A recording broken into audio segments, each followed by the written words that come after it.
Hey there!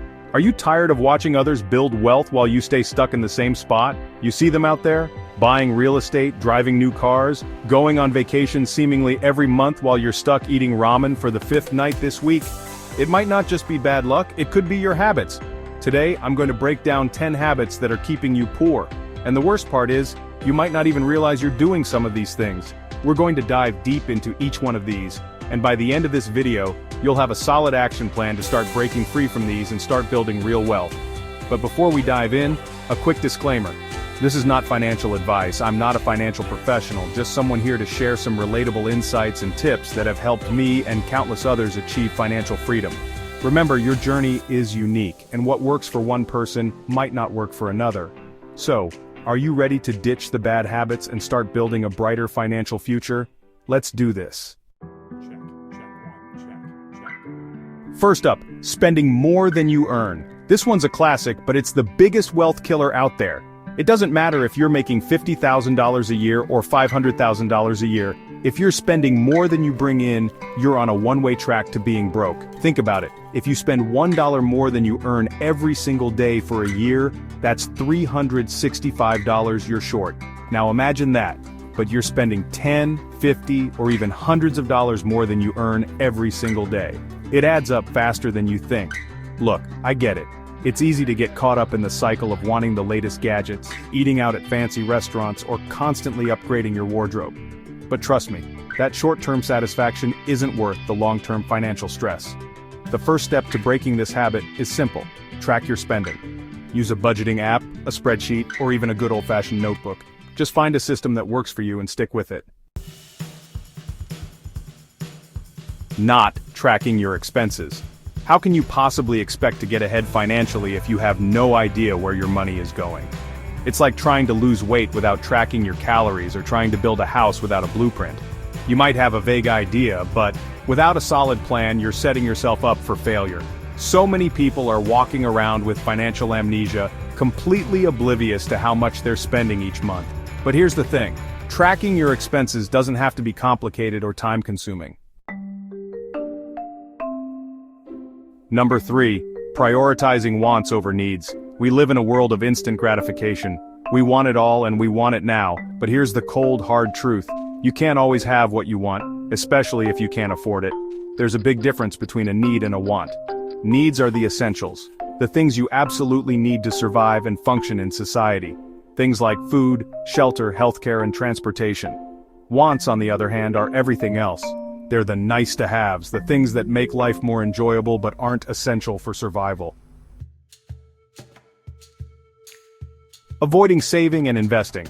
Let me guess. You think saving is boring, investing is too risky, and you'll start one day when you have more money? I hear this all the time, and it's one of the biggest misconceptions holding people back from achieving financial freedom. Here's the deal. You don't need to be a millionaire to start saving and investing. In fact, the earlier you start, the better off you'll be thanks to the power of compound interest. Even if you can only afford to save a small amount each month, it will add up over time, especially if you're investing it wisely. Saving is like planting a seed. The sooner you plant it, the more time it has to grow. Living on debt. Credit cards, loans, buy now pay later plans, they're all designed to make spending feel painless, but the interest piles up fast. If debt is your norm, you're giving away your future income to pay for past purchases. Break the cycle. Living on debt is like being stuck on a hamster wheel. You're constantly running but getting nowhere fast. You're essentially borrowing money from your future self to pay for things you want today, and that can have serious consequences down the road. The problem with debt is that it doesn't just disappear. It grows over time thanks to interest, which is basically the cost of borrowing money. And the longer you stay in debt, the more interest you'll accrue, making it even harder to get out of the hole.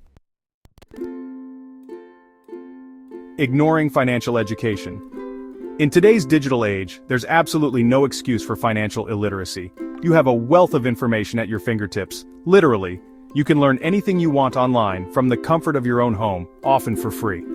But here's the catch: you have to be proactive. You have to be willing to seek out the information and put in the effort to learn. Financial literacy isn't something that's typically taught in school, so it's up to you to take charge of your financial education. The more you know about personal finance, the better equipped you'll be to make informed decisions about your money. Not having a budget. So many people cringe at the mere mention of the word budget, but it's really not as scary as it sounds. In fact, a budget is your best friend when it comes to achieving your financial goals. Think of a budget as a roadmap for your money. It helps you track your income and expenses so you can make informed decisions about where your money is going. Without a budget, it's all too easy to overspend, lose track of your financial obligations, and end up living paycheck to paycheck. Start by listing all of your sources of income and then track your expenses for a month or two to get a clear picture of where your money is going. Chapter 8. Surrounding yourself with people who have bad money habits. You've probably heard the saying, "You are the average of the 5 people you spend the most time with." This rings especially true when it comes to your finances. If you're constantly surrounded by people who are irresponsible with their money, it's going to be that much harder to develop good financial habits yourself. Think about it. If your friends are always blowing their paychecks on expensive dinners, vacations, and gadgets, you're more likely to feel pressured to do the same, even if you can't afford it. Chapter 9. Relying on only one income source. In today's uncertain economy, it's riskier than ever to rely on a single source of income. What happens if you lose your job, face unexpected medical bills, or experience a sudden economic downturn? Having multiple streams of income provides a safety net and allows you to weather financial storms more effectively. Diversifying your income streams doesn't have to mean quitting your day job and starting a $1 million business overnight. There are countless ways to create additional sources of income, such as freelancing, starting a side hustle, investing in rental properties, or generating passive income through online ventures. Blaming others for your situation. It's easy to point fingers and blame external factors for our financial struggles. The economy, the government, our upbringing, our partners. It's always easier to shift the blame than to take responsibility for our own actions. But here's the harsh reality. Blaming others won't get you anywhere. In fact, it will only keep you stuck in a cycle of negativity and inaction. The only way to improve your financial situation is to take ownership of your choices and start making changes. So there you have it. 10 habits keeping you poor. If any of these sound like you, don't panic. The good news is that habits can be changed. Start small and over time you'll see big results. Remember, financial freedom is a marathon, not a sprint.